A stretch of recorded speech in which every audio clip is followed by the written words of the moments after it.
extraterrestrials fly millions of light years to deny Christianity, support the occult, and lie about things that we know are true?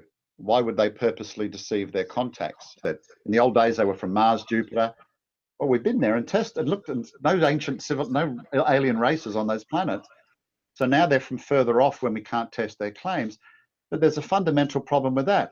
If they're from Sirius, Zeta Reticuli, or the Pleiades, and they're all claiming they're humankind's creators, they can't all be right. They can't all be telling the truth. So either there's only two possibilities: they're all wrong, or only one of them is correct. But if only one of them is correct, it means everybody else is lying. So how do you discern which one's telling the truth or not? I mean, just on the premise of logic, it gets very, very suspect.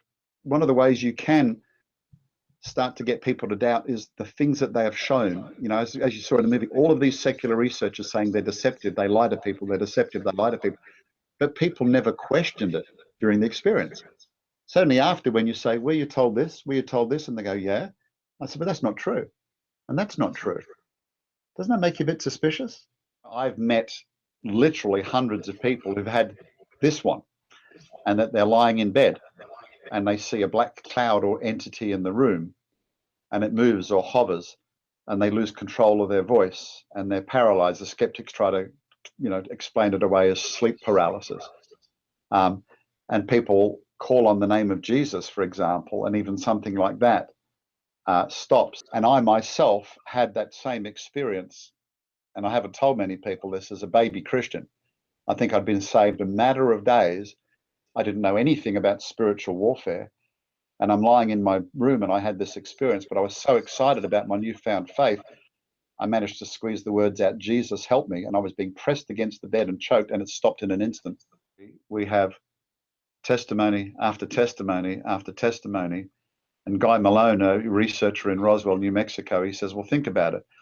If these really are advanced entities flying millions of years across space with that type of technology, why would they be frightened of the name of Jesus, a supposedly deceased religious figure? Joe Jordan, who's catalogued over 400 cases now, has recently, if you like, been promoted. He lives in South Korea as the national director for MUFON, Mutual UFO Network, the world's largest UFO investigative group.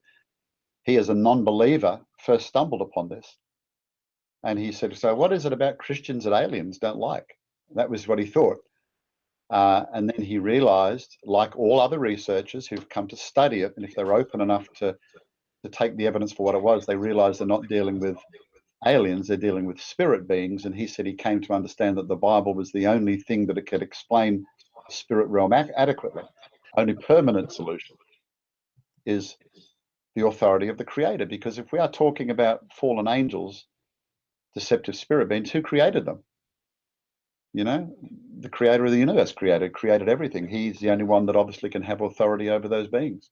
We're all looking for meaning and purpose in this world, and if an alien's traveled millions of light years across the universe, and I'm not making light of this, but he's come into your room and he says, and I've chosen you, I love you, you're special, you've suddenly found meaning and purpose in life. And that's why it alters people, and that's why often they don't question the experience. They are not benevolent aliens visiting us from a galaxy far, far away. They are deceptive, supernatural entities emanating from another dimension. Any serious expert will tell you that these are what they would describe as interdimensional beings. John Mack, in fact, a Harvard former professor of psychiatry at Harvard University, says that these were beings that should have stayed in the spirit world. He used that term, that have crossed over into ours, and he kind of described them as having an intervention with humans or something like that. So that's called the interdimensional hypothesis. It's a physical realm that has the ability to manifest in our limited realm. Maybe can deceive our eyes, it's very powerful. And of course, if that's the case, as I've described, they can physically do things to people.